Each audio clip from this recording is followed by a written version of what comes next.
Hi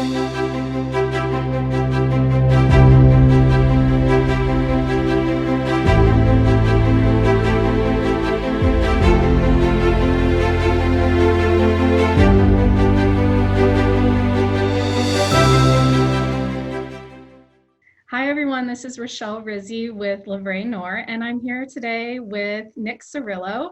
He is a good friend of mine from Small Giants. I know I mentioned Small Giants a lot on these interviews because they have brought together so many amazing entrepreneurs with very similar values to me. So a lot of my first interviews, I'm sure, will be pulled from that group of friends that have been there through thick and thin for each other over the last decade or so that I've been involved with them. Nick is the founder of Nick's Pizza and Pub and also the owner of Trust and Track Institute. I'd like him to talk a little bit about how he got started and why he's really passionate about what he does. Go ahead, Nick. Yeah, thank you, Rochelle. I'm grateful to be here and to be supporting the listeners and the folks that participate in this. This is for me. How I got started was really with the restaurant business back in 1995, with building. From being a carpenter before that, I was able to build my first restaurant, Nick's Pizza and Pub, in '95. And I think, what was important to me, I had 3 kids of my own, and I really wanted to build a place that was more than, we had to have great food and great recipes, great pizza we have. But I really wanted to build a place. My passion and my intention was to build a place for the community to come together, for families like myself. I had families, the whole family comes there and the neighbors come together. So it was a big full service restaurant that actually was built around a pizza recipe that I had in my family, and to me, pizza is a perfect community food. I mean, you sit around the table and you share it, So that's really how it all started for me, and I think that intention of having a place for the community and being passionate about that really led me to a lot of different things, even as it applied to the employees in my team. As I hired folks, in the beginning of getting through, like, am I going to survive, to an evolution of, okay, I'm going to survive. Now, how do I build a great company? A place where people come to work, but they feel like it's not work. They feel like it's something that they care about, and it's more aligned with a shared purpose. At that time, I didn't have the language for purpose and values. It was pretty new, but I really wanted to build a place that was meaningful and created some fulfillment in people's lives. That's fantastic. That's really how I got started. Yeah. Well, and restaurants are such a volatile industry, so I think that having that strong culture really keeps that glue together, because it's not just, you've got an incredible supply chain you have to think about. You have inventory that doesn't have a long shelf life, but people also don't always have a long shelf life in the hospitality industry. So keeping them, they tend to be maybe younger or needing seasonal work. Just speaking from my own experience, I've been in the restaurant industry since I was 16 years old, and I won't even tell you how many years that is, but it's a real strong passion of mine. And I've mentioned before in these interviews, and to you, Nick, just a little bit ago before we went live, that one of the reasons I started this was because I'm thinking about the hospitality industry and what they're going through right now. And you're able to bring such a great value to the restaurant industry through so much of your own experience, but you also have a slice of the pie, the book that you need to talk about, and this Trust and Track Institute. So dive a little deeper. Let's talk about the book and the Institute itself. Yeah, I've been blessed with with some kind of trajectory, of meeting the right people in the right places. I think it happens to all of us, but it's really crazy what's happened is, when I first opened, I didn't know much. I don't think I even knew the term culture, what it really meant about an organization.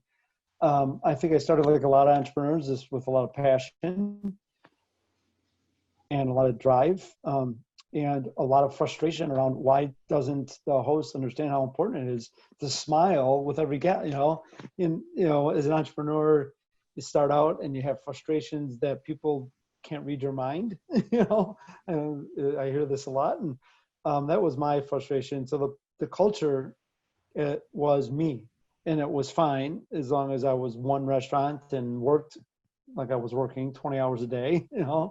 Uh, Most of the time that was good, not always, but what happened though, when I decided that, when I realized that I really was building something that was working and it was good, and I had really good team, and I created something in the community that was special. Um, and I was starting to really get that feedback, and people were coming to me. Other business owners were like, "What's going on here? This place is unique," and I wanted to expand, and I wanted to, in my expansion, it, was really about bringing the restaurant concept, the experience that I created, to other communities in America.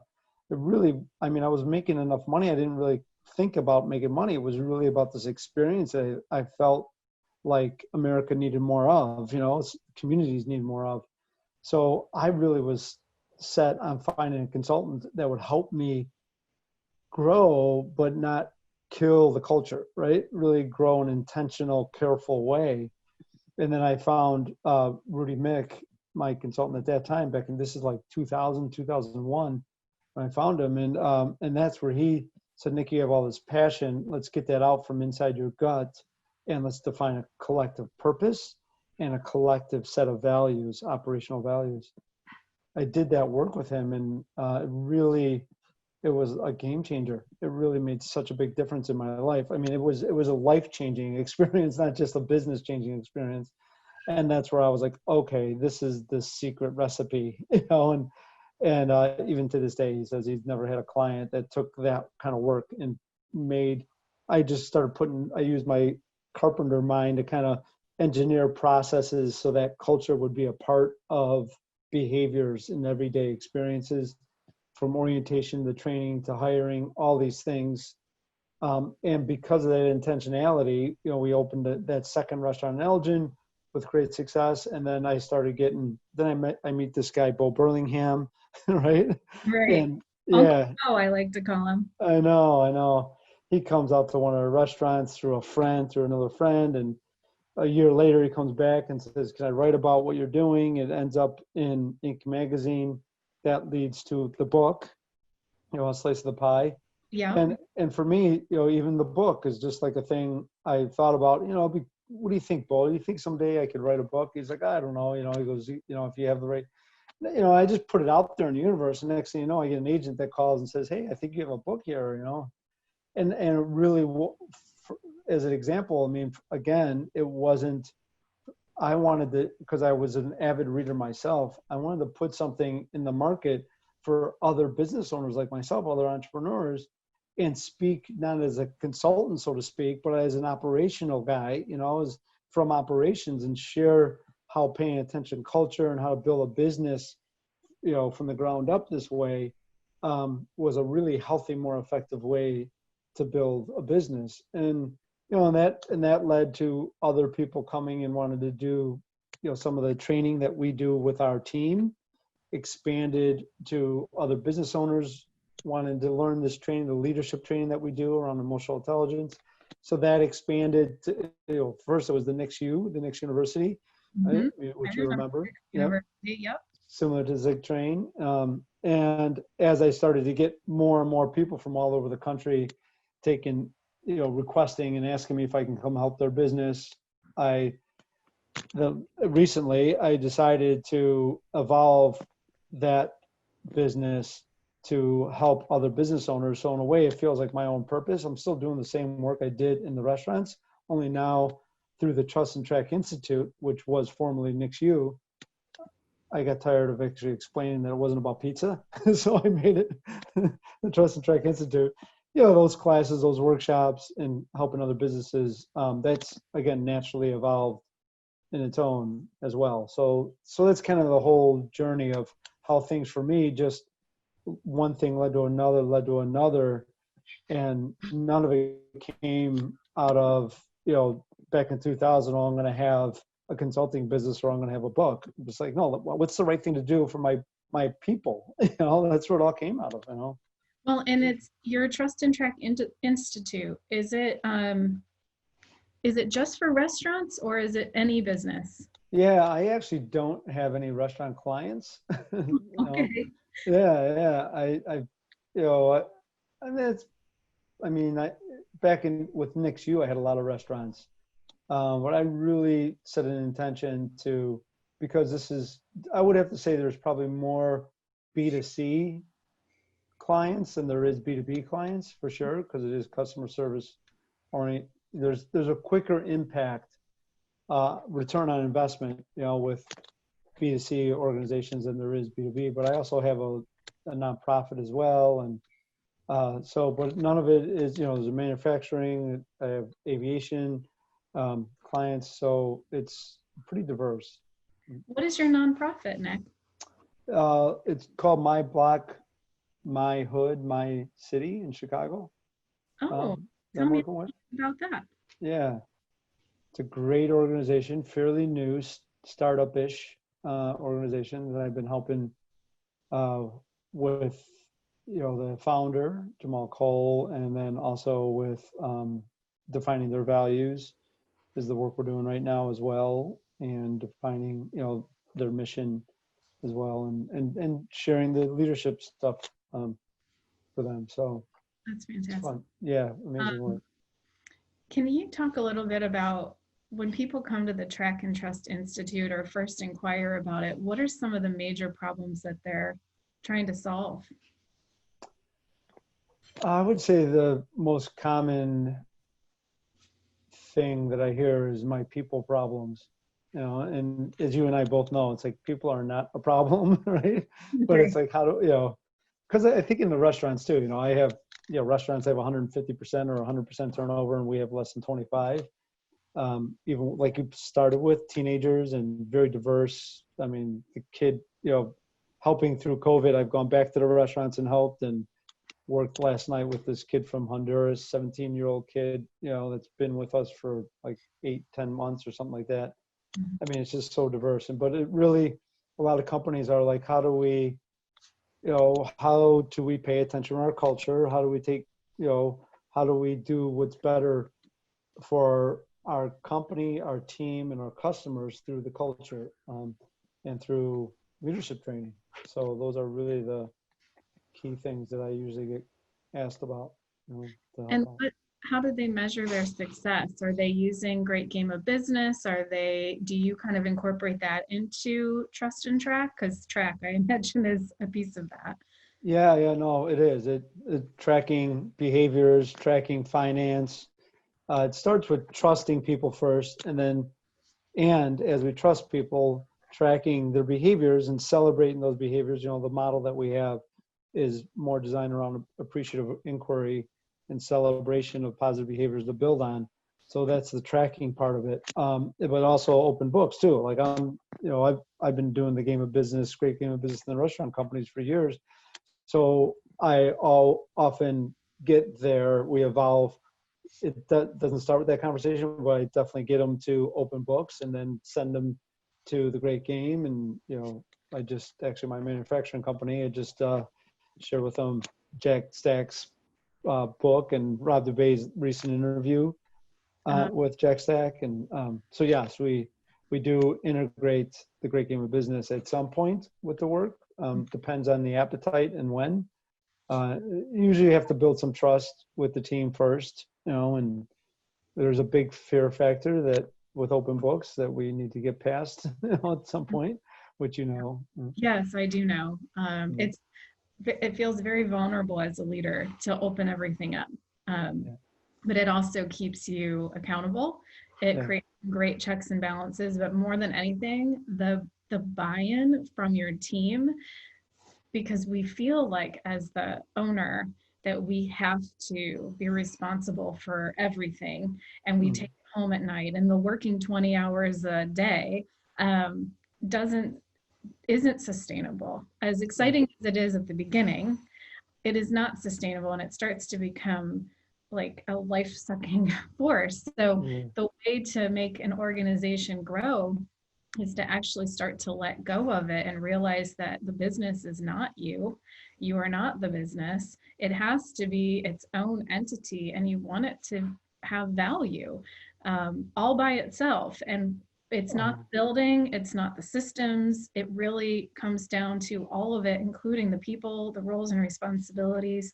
And when you give people the latitude to start looking at the numbers and seeing how things kind of cross tab to affect one another, the everything from printing costs to we're spending too much time on this, or just letting them think critically, the amazing creativity and innovation that can come from that, that we cannot or should not do on our own.